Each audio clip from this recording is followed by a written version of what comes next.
George Kilpatrick, Inspiration for the Nation, celebrating people we feel good about. We've got a partner in charge. He's with Bowers and Company CPAs, and he's a CPA.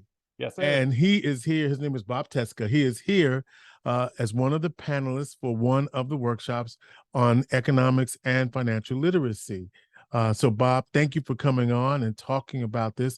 And you basically work with construction firms, but these tips that you're about to give us as a prelude to what you're going to do on the 27th can be applied to all businesses. And you, in our pre-conversation before that we came on the air, you talked about how you could know a lot about you talked about a couple of things about who you surround yourself with, how people can be really good at their business, but not necessarily. So can you just expand on that and tell our audience those things that you told me just before we got on?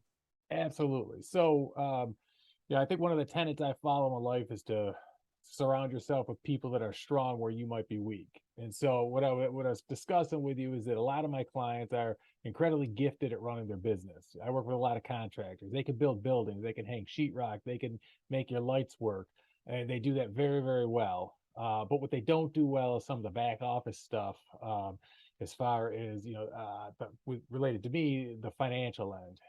And so that's where I think you need to make sure that you surround yourself, choose somebody to work with you who is very strong in that area. And if you're a contractor like Eli is, he needs to find himself a CPA that is very good at working with other contractors, because contractors have a specific type of financial need. And so that, I think, is key, finding someone who can shepherd you where you might be weak. And a lot of times what I see is people want to work with the friend that they went to high school with, the friend that they grew up with because of their friend, but that friend might not be giving you the best advice. And so I think, point number one would be pick the best professional for you, that's going to serve you best, not necessarily, your friend that you grew up with. And then outside of that, developing banking relationships is incredibly key. And that starts with your personal finances, and it rolls right into your professional finances. And banking relationships are something that take time to develop. But also, if you have the right financial people around you, you can leverage those relationships. So with clients that are working with me, if they need help in the banking arena, I will take them and introduce them to contacts I've developed. And then, they get to leverage my reputation because I'm representing them. And that goes a long way when you're trying to develop your credit history and your financial wherewithal. Do you think so? Obviously, for most businesses, if you're going to grow, you have to have a banking relationship, especially around, your ability to finance some of the projects. I mean, that's going to be critical. Absolutely. What might you say to folks who are just starting their banking relationship, so that, and I don't mean, and it does start with personal, but also to the key for a successful business relationship. What would you say are some key ways that happens? One of the primary ways is being able to show a bank that you have a good set of financial statements, so that you can show that you have a good income statement and a balance sheet that makes sense, that you're reconciling your checkbook that's in your business bank account, that you're tracking your accounts receivable, that you're paying your payables, that you're collecting your receivables. And so that if your calling card, if you will, for a bank is your financial statements. Being able to put together and talk about some sort of a business plan and a projection. This is where I'm at, this is where I want to go, and this is how I want to get there. That's also incredibly important. Painting a picture, being able to talk intelligently about your story is very important. It's interesting you say that, because that's the tension, right? Obviously, you need a business plan to be successful. It's a roadmap for you. It should be updated. It can change. And then you have the entrepreneurs that say, I just did it and I didn't do so I know there's tension around that. So talk to me. There is. I will say, there are entrepreneurs out there that say that I just did it. I will say there is a lot of chaos in that system. I do have a couple of clients like that, and you talk to them and they don't know if today's Monday or if it's Friday, and they had a great idea today that they're probably going to forget tomorrow. Hmm. And so, you can do it. I will say those people are not as successful as the people that pen to pad, write it out and follow that out and make adjustments because things change. My best laid plans today might change a month from now, but they're going to deviate a little bit from what I wrote down, not, be wildly different. And the most successful people, I mean, it's people like you that help with that, right? Yes. Yep. Absolutely. Because again, usually you're great at, working your business. You're probably not good at this part. So I think part of my job is talking to my client, listening to them, and then taking what they're saying and putting it in the language that the bank is going to understand, or other financial people. There's a bit of translation there. And the sky's the limit, right? I mean, are we talking? I mean, from your company's standpoint, you're not. I think of a range of business because a small business, right, Mhm. in U.S. dollar terms, is a business starting at 5 million, right? Is it higher than that? Yeah, you're right. 5 million. Yep. Right. And so a lot of people are like, wait, small business, 5 million? I got a small business, but I'm still, Right.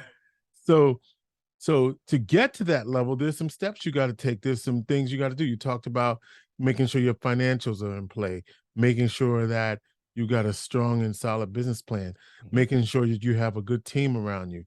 whether it's financial uh, and accounting and well, that's the same, or is it right? Is No, it? no, no. Again, Talk I to think me. there's All right, so let's differentiate. Yeah, so I think there's two pieces there. So you've got your financing component, right? That could largely be related to banking or other funding sources. Maybe you're raising money with investors, and then there's the accounting of that.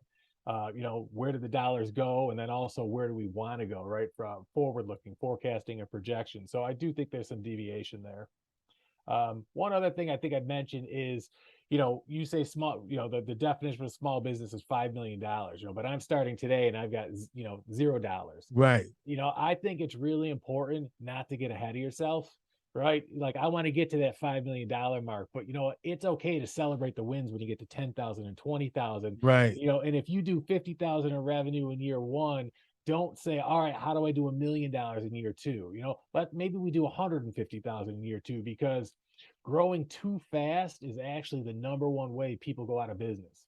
What's People, happening there that they've grown too fast and then they Mhm. go out of business? Is it because they can't keep up with the demands? Is it inventory? It's all of the above. It's none of the above. What is the reason? Cash. Cash So flow. cash flow. So if I grow too fast, usually what happens is you end up with a large accounts receivable balance, which Right. equates to revenue in accounting, right? Right. But what doesn't happen all the time is, I don't collect those receivables. So if I'm growing too fast, I'm probably taking chances. I'm maybe not keeping an eye on the books as well as I should. And so my receivables balance grows and I show this big revenue number, but my cash balance is zero or less than zero.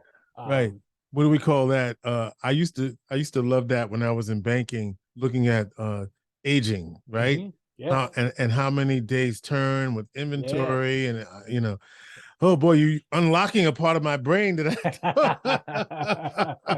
what I do. no, now that I think about all of that, but um yeah, I can see how that could be problematic, Yeah, right? and it's great to have, a goal and want to be X amount of size.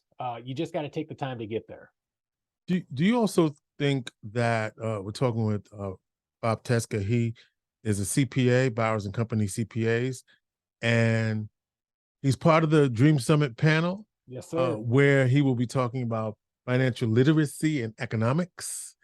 And I was just thinking that just getting to the point where you know you have to even hire people, right?